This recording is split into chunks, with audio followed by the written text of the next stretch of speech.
Hello all big pass டே 102. So 102 நாள் ஆயிடுச்சு. இன்னும் 2-3 நாள் தான் இருக்குது. இந்த சண்டே வந்து ஃபினாலே. 102வது நாள் என்னெல்லாம் அப்படி நடந்ததுன்னு சொல்லிட்டு பார்க்கலாம்.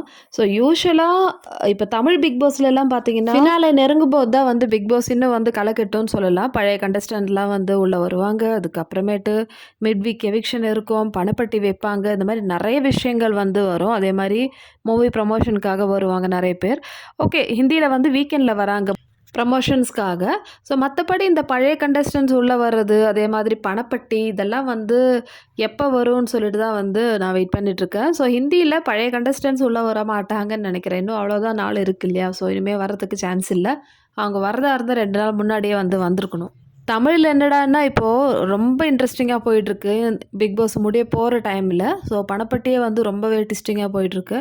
ஆனால் ஹிந்தியில் வந்து கதை பேசின்னு இருக்காங்க, ஸ்விம்மிங் பூலில் ஆட்டம் போடுறாங்க, இந்த மாதிரி தான் இருக்குது. இப்போ எல்லா வன்மமும் மறந்து எல்லாரும் ஒன்று கூட்டிட்டாங்க. அந்த மாதிரி ஒரு ஸ்டேஜில் தான் வந்து ஹிந்தி பிக் பாஸ் வந்து சோகமாக போயிட்டுருக்குன்னு சொல்லலாம். ஸோ அந்த வீட்டில் எனர்ஜியான ஒரு ஆள் இருந்தாங்க, ஸ்ருதிகா. அவங்களே வந்து வெளியே அனுப்பியாச்சு. இப்போ ஹிந்தி பிக் பாஸ் பார்க்குறதுக்கு எப்படி தெரியுமா இருக்குது? ஈஷாவோட கிரிஞ்சு பேச்சு பார்க்கணும், இல்லைனா கரண் சிம்மோட லீலைகள் பார்க்கணும், இல்லைனா இந்த ஷில்பாவோட அம்மா பிள்ளை பாசம். இது சொல்லும்போது எனக்கு இன்னொரு விஷயம் ஞாபகம் வந்தது. ஷில்பாவுக்கு வந்து 51 வயசு இருக்குது.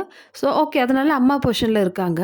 ஆனால் கரணுக்கு என்ன வயசு? கரண் வந்து எதுக்கு வந்து ஷில்பாவை அம்மான்னு கூப்பிட்றான்னு புரியலைன்னா, இவ்வளோ நாளாக வந்து இந்த விஷயம் வந்து யோசிச்சே பார்க்கல.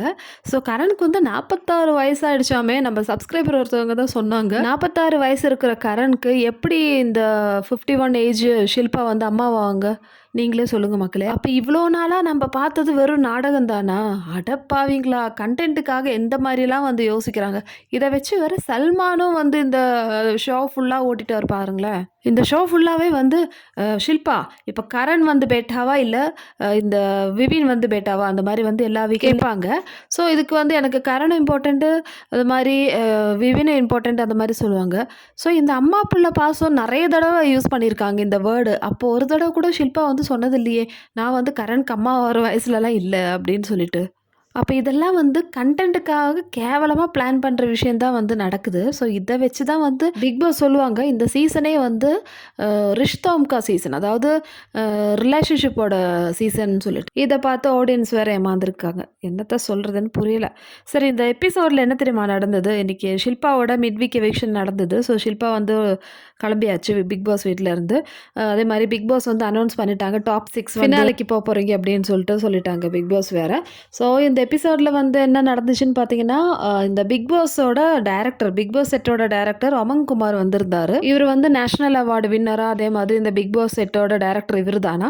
ஸோ இந்த அமன் குமார் வந்து எல்லாருக்கிட்டையும் வந்து பேசுகிறாங்க, ஒரு டின்னர் கான்வர்சேஷன் மாதிரி. அது மட்டும் இல்லை, ஒவ்வொருத்தருக்கும் வந்து ஒவ்வொரு சர்ப்ரைஸ் கொடுத்துருக்காங்க. அதாவது அவங்க வீட்டிலேருந்து லெட்டர் அனுப்பியிருக்காங்க. ஸோ அதெல்லாம் வந்து படித்து இந்த கண்டஸ்டன்ஸ் வந்து அப்படியே அழறாங்க. ஃபஸ்ட்டு ஈஷா கூட்டின்னு போயிட்டு உட்கார வச்சு ஈஷாவோட ஃபேவரட் ஸ்பாட் எதுன்னு கேட்குறாங்க. ஸோ வெளியே ஒரு பெட் மாதிரி போட்டிருக்குல்ல, அங்கே உட்காந்து அவங்க அம்மா எழுதின லெட்டர், வேட்டி நீ நல்லா தான் ஆடுற, சூப்பராக விளையாடு, ஸ்ட்ராங்காக இரு, அந்த மாதிரி சொல்லிட்டு அட்வைஸ். ஸோ இது படிச்சுட்டு ஈஷா அழறாங்க. ஸோ அடுத்தது அவினாஷோட ஃபேவரட் ஸ்பாட் வந்து ஜெயிலா. ஸோ ஜெயிலுக்குள்ளே போயிட்டு லெட்டர் படிக்கிறாங்க. நெக்ஸ்ட்டு ரஜித் வந்து அவரோட ஃபேவரட் ஸ்பாட் இருக்கு இல்லையா, அந்த குதிரை மேலே இருக்கிற ஒரு பெட்டு. ஸோ அங்கேருந்து பெட்ஷீட்லாம் வந்து க்ளீன் பண்ணுறாரு. ஏன்னா அமன்குமார் வந்த உடனே வீட்டில் வந்து க்ளீனாக வச்சுருக்கீங்களா, அந்த மாதிரி தான் வந்து அவர் கேட்டார்.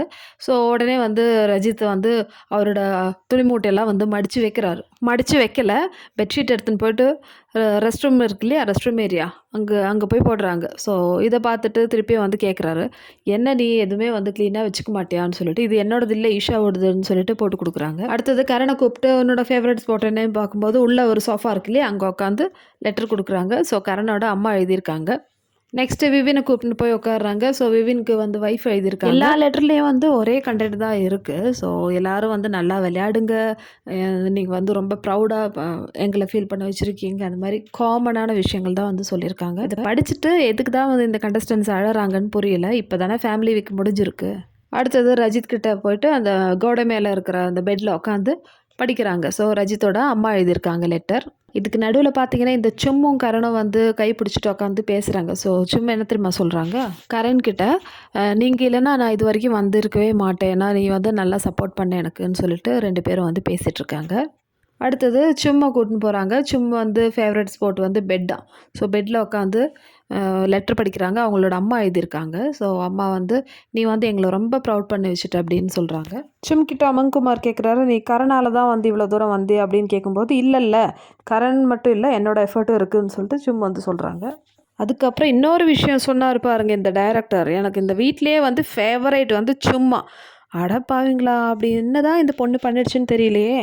கடைசியில் ஷில்பா கிட்ட போகிறாங்க. ஷில்பா வந்து என் பொண்ணு வந்தபோது பால்கனியில் தான் நான் உட்காந்தேன். ஸோ அங்கே எனக்கு ரொம்ப பிடிச்சிருக்குன்னு சொல்லிட்டு பால்கனியில் போய் உட்காந்து லெட்டர் வந்து படிக்கிறாங்க. ஸோ அவங்க ஹஸ்பண்ட் எழுதியிருக்காங்க, நீ வந்து செம்ம ஸ்ட்ராங்காக விளையாடின, நீ இப்படி விளையாடுவேன்னு நினைக்கவே இல்லை அப்படிலான்னு சொல்லிட்டு வந்து லெட்டர் எழுதியிருக்காங்க. ஸோ அதை படிச்சுட்டு சிரிக்கிறாங்க, அழறாங்க. அதுக்கப்புறம் இன்னொரு லெட்டர் பிக் பாஸ் கிட்டே இருந்துன்னு சொல்லிட்டு இன்னொரு லெட்டர் கொடுக்குறாங்க. ஸோ அந்த லெட்டரில் வந்து ஷில்பாவை நீங்கள் வந்து பெரிய நல்லவங்க வல்லவங்க, ஸோ ரொம்ப ரெஸ்பெக்டான பர்சன், எனக்கு வந்து ரொம்ப பிடிக்கும் உங்களை, பிக் பாஸ் எழுதின கடிதம். ஸோ பிக் பாஸ் வந்து காலில் விழுந்து கும்பலில், ஷில்பா நீங்கள் தான் வந்து இந்த ஷோவை வந்து எடுத்துன்னு போனீங்க இவ்வளோ நாள், அந்த அளவுக்கு தான் பேசலை. ஸோ உங்களை வந்து எவிக்ட் பண்ண சொல்ல எனக்கு மனசு வரல, நீங்கள் எவிக்ட் ஆகிட்டேங்கன்னு சொல்லிட்டு வாயால் சொல்லலை பிக் பாஸ். ஸோ இதுக்கான நேரம் வந்துடுச்சு இப்போ அப்படின்னு சொல்லிட்டு, இந்த வீட்டிலேருந்து கிளம்புறதுக்கு நேரம் வந்துடுச்சுன்னு. ஸோ இதை கேட்டால் இந்த சும்மன் கரண் வந்து ஐயோ என்னது எவிக்ஷனான்னு சொல்லிட்டு ஷாக் ஆகுறாங்க. இந்த டைரக்டர் இருக்கா இல்லையா, அவர் வந்து நான் இது வந்து எதிர்பார்க்கவே இல்லை. ஸோ என் கையால் வந்து நான் இது பண்ணணுன்னு நினைக்கவே இல்லை ஷில்பா அப்படின்னு சொல்லும்போது, இவங்க வந்து பெருந்தன்மையாக இல்லை யாராவது ஒருத்தர் கிளம்பி தானே ஆகணும், எனக்கு பிரச்சனை இல்லை அப்படின்னு சொல்லிட்டு அழறாங்க. அதுக்கப்புறம் வெளியே வந்து எல்லாரையும் வந்து ஹக் பண்ணி விவின் வந்து எதுக்கு தேம்பி தேம்பி அழறாங்கன்னு புரியலை. ஸோ இத்தனைக்கும் விவின்க்கும் ஷில்பாக்கும் பிரச்சனை இருந்தது, சண்டை இருந்தது, இவங்க பேசிக்கல. அதுக்கப்புறம் இப்போ திருப்பியும் பேச ஆரம்பிச்சிட்டாங்க. ஸோ ஷில்பா போனதுக்கு இவ்வளோ பெரிய வருத்தம்லாம் தேவையில்லாதது. விவின் வந்து ரொம்பவே வந்து ஃபீல் பண்ணி அழறாரு. எல்லாரையும் வந்து ஹக் பண்ணுறாங்க. சும்லாம் வந்து அழ ஆரம்பிச்சிட்டாங்க. ஸோ கரணையெல்லாம் வந்து ஹக் பண்ணி கிஸ் பண்ணி கடைசியில் வந்து கிளம்புறாங்க. கடைசியில் ஒரு ஸ்பீச் கொடுப்பாங்க இல்லையா, இந்த பிக் பாஸ் வீடு வந்து எனக்கு நல்லது பண்ணியிருக்கு, எனக்கு வந்து ரொம்ப பிடிச்சது அப்படி இப்படிலாம் சொல்லி அவங்க வந்து கிளம்பிட்டாங்க. அப்பா இந்த எபிசோட் முடிச்சிட்டிங்களே அந்த மாதிரி இருந்தது எனக்கு. ஃபினாலே வர வர இந்த பிக் பாஸ் வந்து ஏன் இப்படி பண்ணுறாருன்னு தெரில. ஸோ ரொம்ப போரிங்காக எடுத்துன்னு போயிட்டுருக்காரு. தூங்கி வழியில் நம்ம அவ்வளோதான். ஸோ அதில் வேறு எதுவுமே வந்து ஸ்பெஷலாக சொல்கிறதுக்கு இல்லை மக்களே. இன்றைக்கி எபிசோடு அதாவது தேர்ஸ்டே நைட்டு வந்து ஃபேன் மீட் ஆமாம். ஒவ்வொருத்தருக்கும் வந்து சேர் பண்ணுறதுக்காக ஃபேன்ஸ்லாம் வராங்க. என்னெல்லாம் பண்ணுறாங்க பாருங்கள். ஸோ இனிவே இந்த வீடியோ பிடிச்சிருந்தா சேனல் லைக் பண்ணுங்கள், ஷேர் பண்ணுங்கள், சப்ஸ்கிரைப் பண்ணுங்கள். இதே மாதிரி பிக் பாஸோட அப்டேட்டோட அடுத்த வீடியோவில் பார்க்கலாம்.